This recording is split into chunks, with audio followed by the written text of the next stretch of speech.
Assalamualaikum warahmatullahi wabarakatuh. Perkenalkan, nama saya Muhammad Rizky Mustaqim dari Prodi Manajemen Keuangan Syariah dengan NIM 22405000018. Baiklah, di sini kita akan membahas bagian penting dari mata kuliah manajemen risiko, yaitu pengukuran risiko. Nah, sebelum kita membahas lebih dalam tentang pengukuran risiko, lebih baiknya kita mengetahui apa itu pengukuran risiko. Pengukuran risiko merupakan proses setelah kita mengidentifikasi risiko, baik di dalam organisasi maupun proyek.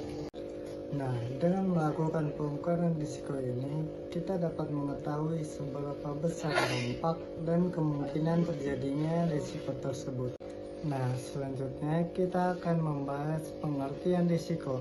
Secara sederhana, pengukuran risiko adalah proses untuk menentukan tingkatan risiko berdasarkan kemungkinan terjadinya dan besarnya dampak yang ditimbulkan. Tujuan utamanya adalah untuk menentukan risiko prioritas mana yang terlebih dahulu dilaksanakan. Dalam manajemen risiko ada dua pendekatan utama, yaitu pendekatan kualitatif dan pendekatan kuantitatif. Nah, yang pertama kita bahas adalah pendekatan kualitatif. Pendekatan kualitatif dilakukan dengan cara memberikan penilaian berdasarkan pengamatan, pengalaman, atau penilaian subjektif. Nah, tingkatan risiko biasanya dibagi menjadi 3 tingkatan, yaitu low, medium, dan high. Nah, seperti di sini contohnya adalah jika dalam sebuah proyek konstruksi, risiko cuaca bisa dinilai sering terjadi dan berdampak besar terhadap keterlambatan proyek. Maka, risiko tersebut dapat dikategorikan sebagai risiko tinggi, yaitu risiko high.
Metode kualitatif ini sering digunakan ketika data kuantitatif sulit diperoleh, namun tetap berguna untuk memberikan gambaran umum tentang posisi setiap risiko.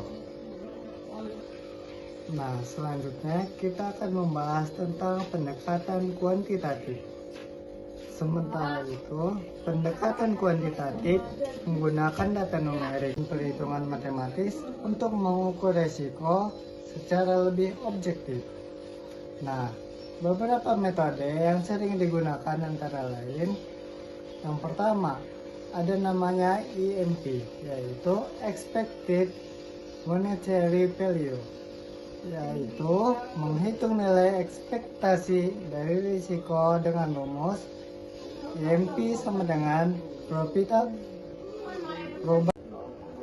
dengan rumus EMP sama dengan probabilitas dikali dampak atau dalam satuan uang. Contohnya, jika kemungkinan terjadi kerugian adalah 20%, dengan potensi kerugian dari 100 juta rupiah, maka EMP-nya adalah 20 juta rupiah. Nah, yang kedua adalah value at risk atau PAR. Digunakan terutama di sektor keuangan untuk mengukur potensi kerugian maksimum dalam periode tertentu dengan tingkat kepercayaan tertentu. Yang ketiga yaitu adalah simulasi Monte Carlo.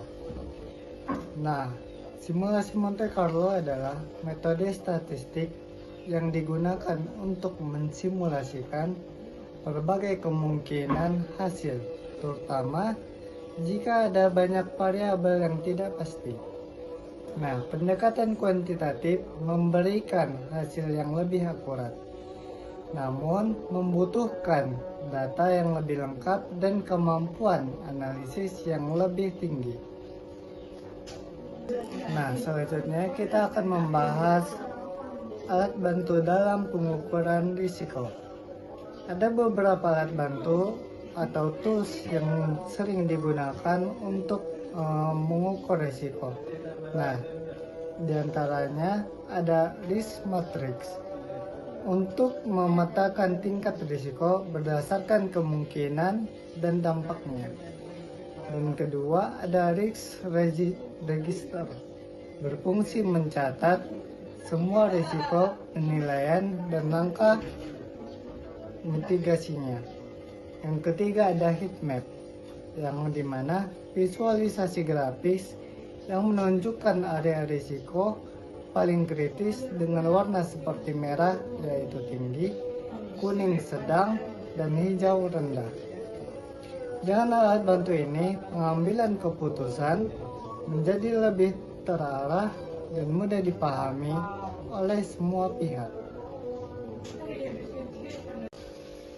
Jadi, kesimpulan dari pengukuran risiko yaitu seberapa besar nilai atau ancaman yang terjadi baik bagi perusahaan maupun organisasi.